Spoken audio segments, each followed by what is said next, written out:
My name is Kyle Royer. Oh, it's hot. It's really hot. And I'm making my second ever sword named Excelsior. It's even more steel than I used on my first sword. So let's embark together on this epic edged adventure.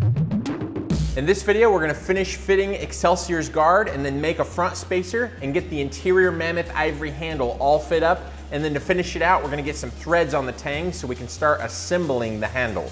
I've got the layout all done on the guard and I'm getting ready to start milling in the slot. It's probably gonna take a couple times going back between filing and milling and fitting and milling and filing and fitting until I get it to fit up close to where we need to go from there. To start out with, I'm gonna use a 3/16 inch mill bit and mill it out, and I'll probably move the mill this way in order to make the slot larger.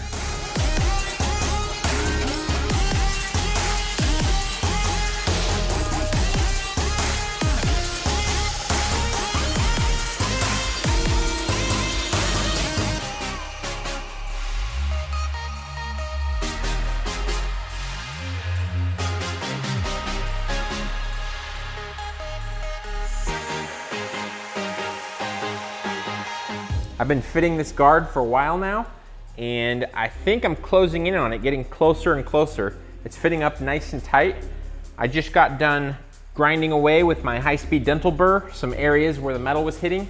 Now I'm gonna hammer this guard back on and see how the fit looks.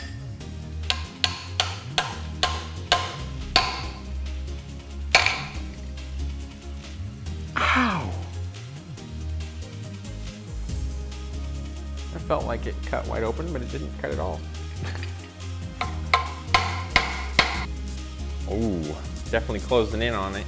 So far, I've been able to mill out the entire slot for the tang of the sword, except for this little bit of area right here. I kind of have to dish this out and remove this, and I'm using the microscope and my high-speed dental burr to go in there and do that, and then I hammer the blade back on until it leaves some imprint on here, and I'm trying to make sure I remove enough material up until the blade, the ricasso rather, hits right across here, right where that groove stops. And then I'll have a nice perfect fit on both ends.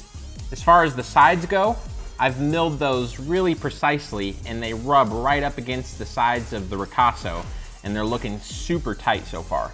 I need to keep working this until it fits. We're really close though. I probably need to take it back 2 or 3 more times to the high-speed dental burr and keep hammering it on, and we should have a nice solid guard fit. The next day. After finishing the guard fit up, I went ahead and started working on the front spacer. This is a big old 3/4 inch chunk of metal. It's gonna have quite a bit of gold inlay and my maker's mark on it, and it's gonna have some really cool shapes and curves to it as well, so we needed a pretty good sized piece for this big old sword. So we got a 3/4 inch piece, fits up nice and snug. I need this to slide on and off easier than the guard. I have to tap the guard on and off with a hammer right now because I wanted it nice and tight. This, I wanted to be able to fit tight and not wiggle around, but yet be able to pop it off so I could be able to take the handle on and off a lot as we go through the process of working on the handle. So I've got it fit up here. I've also profiled the guard just a little bit. I needed to get this bottom and top part profiled into where the finished guard would be, or at least close to it, so I could center my block of interior mammoth ivory properly. So I've got that profiled a little bit. I also put a little bit of an angle on the front of the front spacer in order to profile that in where it goes to. But this is gonna get a lot more shaping. We'll do that way later on. The next thing we need to fit is our handle material. It's finally that time. We need to make a big long groove through this 5.5 inch long piece of premium interior mammoth ivory. This thing is gorgeous. There's no checks or cracks or anything. And I really wanna make sure I don't mess it up because this thing was something like $800 and I don't have another one.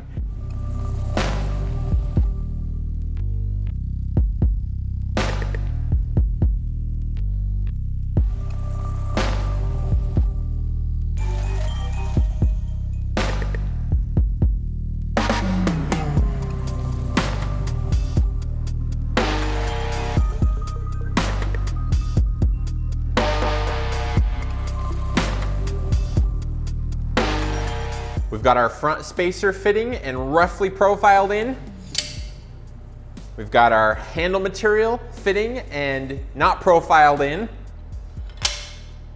The next thing is to move on to the pommel. To the pommel, not to the pommel, it's to the pommel. So I got the handle material, the interior mammoth ivory, it's fitting really nicely. We're gonna bed that in epoxy later on, so it'll fit perfectly like a glove every time. Right now it fits pretty good though, so we're good to move on to the pommel. The pommel's gonna cover about 3 inches of the tang, and I have about 2.5 inches of the tang marked out with some lines that are 1/4 of an inch apart. So what I'm gonna do is turn 2.5 inches of this tang into a 1/4 inch round rod, basically, and then we'll thread about 1 inch of it. Then the rest of it will go through the tang, and then the last 1/2 inch, we'll leave it just the regular rectangular tang shape. That will get fit into the pommel, and we'll fit it up nice and snug, the same as like this front spacer. And it'll make it so I can just pop that thing on there and it'll go to the same spot every time. That may eliminate the need for lineup pins at the back of the handle. I'm not sure, we may still end up doing those.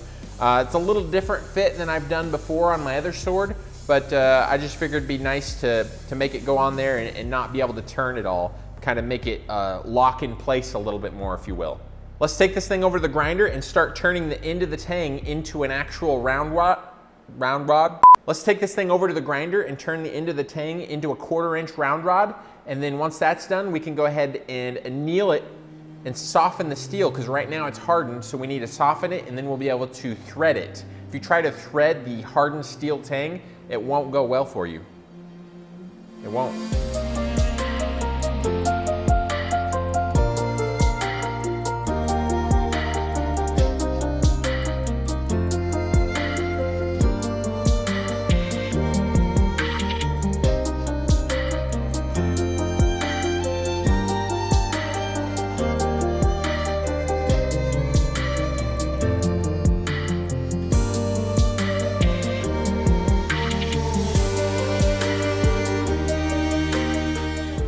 I've got the tang ground down until it's right around 250 thousandths of an inch. It might be a little bit over in a couple places, but that's close enough for now. Just wanted to get it really close. I just ground down to those scribe lines, and I had to go a little bit beyond them, and I just kept measuring it with my calipers, right in that 250 to 255 range. The next thing we need to do is turn it on a 45-degree angle and grind the corners down. And we'll measure the corners until they're also 250 thousandths of an inch thick. And then we can split the difference between the corners and the flat areas and grind those down till they're 250. And then at that point, we'll have quite a few small facets all the way around, and we can just kind of blend the facets in, and we should have a 250 thousandths round rod at the end of our tang.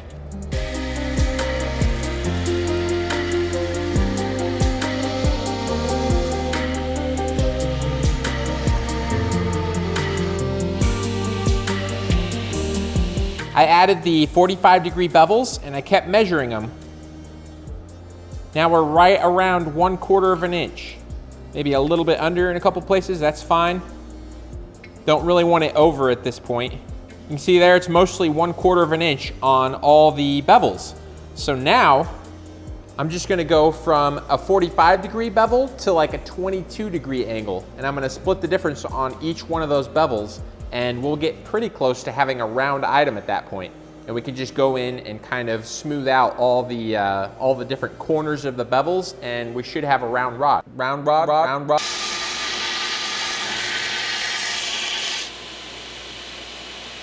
We've now got it pretty round. It's plus or minus about 5 thousandths of an inch from being 1/4. And I wanted it to be no larger than 1/4, so I'd rather it be about 5 to 10 thousandths under in a couple places. That's fine, because it'll make it a little bit easier to thread. As it is, we may have to get the die started when we thread the tang, and we may have to remove a little bit more, because sometimes a full-blown 1/4 inch doesn't quite like to thread. Even if we soften this steel, it's still going to be pretty hard because it is high carbon. Now I want to round these corners off a little bit here and here just to make it look a little nicer, and then I'm going to round the rest of the rod, or smooth it out, with a Scotch-Brite wheel on the buffer.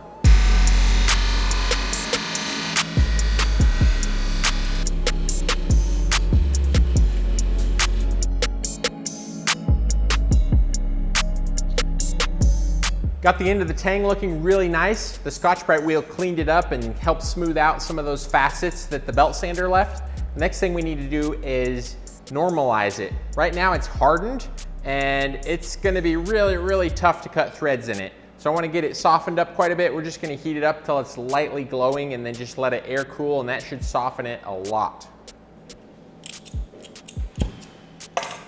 While I'm here, I'm going to go ahead and temper the rest of the tang. I like to bring the tang down to like a blue color when I temper it. I think I've done the majority of the tang, but I don't think I did it all the way down into the ricasso yet. And just to make sure, I'm going to go ahead and do it now. Doesn't matter if you do it a couple of times. So you're going to heat the end up until it's lightly glowing, and then the rest of the tang will try to heat up to a kind of a blue color. Only worried about the first inch or so, because that's all we're going to be threading, is maybe an inch or a little over an inch. Got a light glow on it. Going to go ahead and temper the rest of the tang all the way down into the ricasso. Tempering the rest of the tang to kind of a blue color will make it act a lot like a spring. So it'll be really tough, but it wouldn't hold an edge very good, but we don't need the tang to hold an edge very good. We actually want the tang to be really tough. Takes a lot of extra heat right at the ricasso because there's a lot of extra steel right there.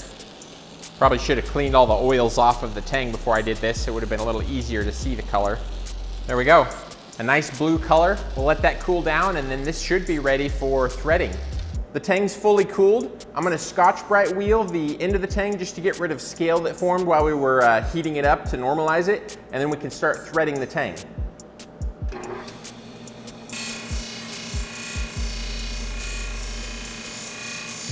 The tang's all cleaned up, and I've got a 1/4 die ready to go. Got it in this nice die holder, and we're gonna try to hold it nice and square to the tang. Also gonna use a little bit of oil to help cut the threads. We may or may not have to take this back to the grinder and make it a little bit smaller in some areas. It kind of depends on how it feels as I'm threading it. When you start out the thread cutting, you need to apply a fair amount of down pressure in order to get those first couple threads started. And then once there's enough threads, you don't really have to apply any more downwards pressure because it'll draw itself.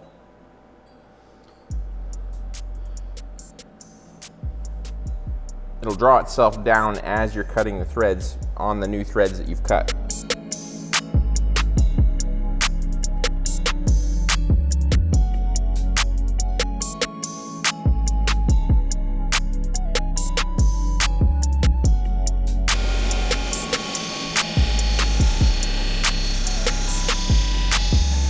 The tang is threaded.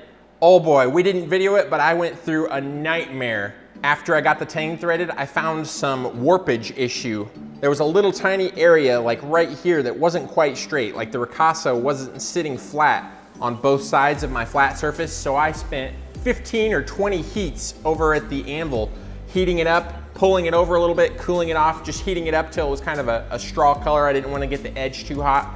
Many attempts, and then once I got this straight, it kind of made the tang out of whack a little bit, and I had to go straighten the tang. I've been messing with this all day long so far. I finally got the tang straightened out. Had a little bit of an issue with the die when we started cutting the threads. I didn't get it on there perfectly square to everything, and that kind of skewed things off a little bit, so I had to deal with that quite a bit and move the very end of the tang around a little bit. Move this area around, this area, and this area. It's straight now. I'm finally ready to say that we can move on to the pommel and pommel nut. I will see you in the next video. May the forge be with you. Bye-bye. Coffee break. Oh, it's empty. Come here, check this out.